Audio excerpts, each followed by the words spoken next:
Hi, I'm Miss Heather from the Fox River Valley Public Library District, and I have a couple books that I want to share with you for Native American Heritage Month. The first one is called Josie Dances. It's by Denise, Lajimodiere, illustrated by Angela Erdrich. It's a picture book, best for ages 4 to 7, and it tells the story of an Ojibwe girl who's preparing to dance in her first powwow. So it's a pretty big deal, and she spends months practicing her dance.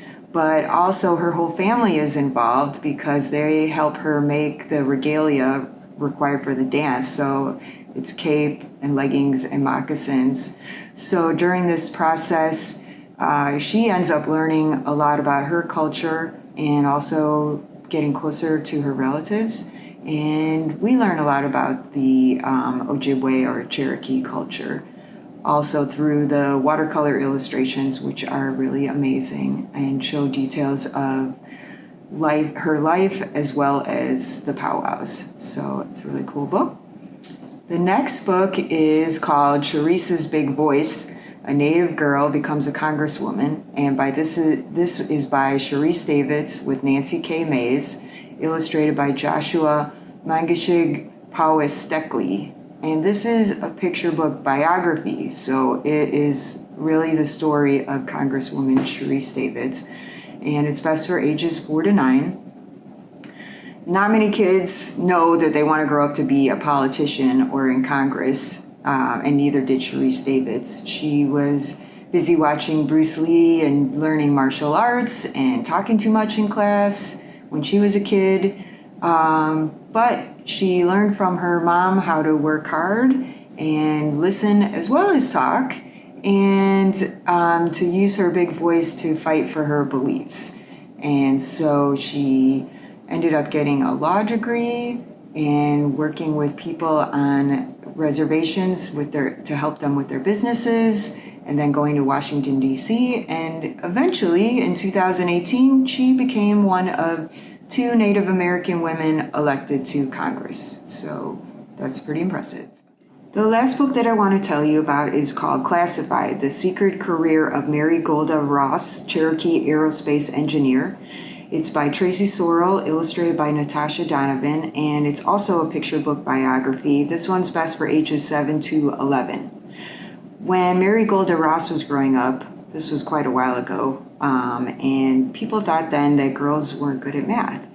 But she really liked to do math, so she didn't let that put her off, and she studied really hard and ended up becoming a teacher. But then the U.S. entered World War II, and she became a mathematician for the Lockheed Aircraft Corporation and worked on fighter planes. So that was pretty exciting. But she didn't stop there either. She studied even harder, became an engineer, and was selected as one of only 40 engineers to work on Lockheed's super secret team that ended up designing satellites and spacecraft that we have today. Much of her work had to be kept secret, unfortunately, because of the space race, but this didn't put her off either. She had been instilled with the Cherokee values of humility, working cooperatively with others, and helping ensure equal education and opportunity for all. So she used those values to do what she wanted in life and to help other Native Americans and women succeed in what they wanted to do too. Thanks for joining me. Hello everyone, my name is Miss Rachel, and I'm here to talk to you about Native American Heritage Month book title choices. So I will be talking about a couple of junior fiction titles and one graphic novel title that would be coming out a little later this year. So the first book that I have chosen to talk to you about is called Res Dogs, and it is written by Joseph Bruchac. So it is about a young girl, Malian, who loves spending time with her grandparents at their home at the Wabanaki Reservation. But it occurs during the COVID-19 pandemic. So suddenly travel has shut down, there's a new virus going on, and Malian has to stay with her grandparents for the duration of the pandemic. and everyone is worried about this pandemic, but Malian knows how to keep in touch with her friends and her family, and she wants to keep her community safe. So she protects her grandparents, they protect her. She doesn't really go outside to play. She helps her grandparents learn video chat. She listens and learns from their stories. And then she actually meets one of the dogs living on the reservation. She actually meets it. The dog shows up at her door, and she just knows that this dog is going to protect her as well. So this is a novel for ages 8 to 12. So if living on a reservation or dogs have any sort of spark your interest, this might be a title that you want to check out. And all right, the next title that we're going to talk about is called I Can Make This Promise, written by Christine Day. So this novel is about a young girl, Edie, who knows that her mom was adopted by a white couple. She is a half Native American young girl.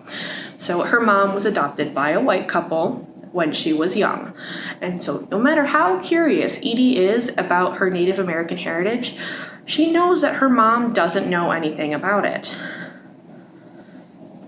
Until one day, she and her group of friends find a box hidden in the attic filled with letters that are all signed Love, Edith, and photos of a woman who looks very similar to Edie herself. Suddenly, Edie has all these questions about this woman who shares her name. Could this be someone that's part of the Native American family that she doesn't know? Have her parents been lying to her? How can she trust them now that she's found out this secret that's been kept hidden? So this is a kind of a mystery adventure type novel that she's gonna have to figure out, like, what's going on? Is this woman related to me? So it sounds super interesting. So it is for ages 9 to 12. All right, and the last book that I'm going to talk to you about is actually a graphic novel that's going to be coming out on November 9th, I believe it was. So it sounds super interesting. It is called The Morning Tribe, and it is written by Julian, Lennon, and Bart Davis, and it's illustrated by Alejandra Green and Fanny Rodriguez. So this title is actually about two twins named Dawn and Dusk, who are part of the Amazon rainforest's Morning Tribe.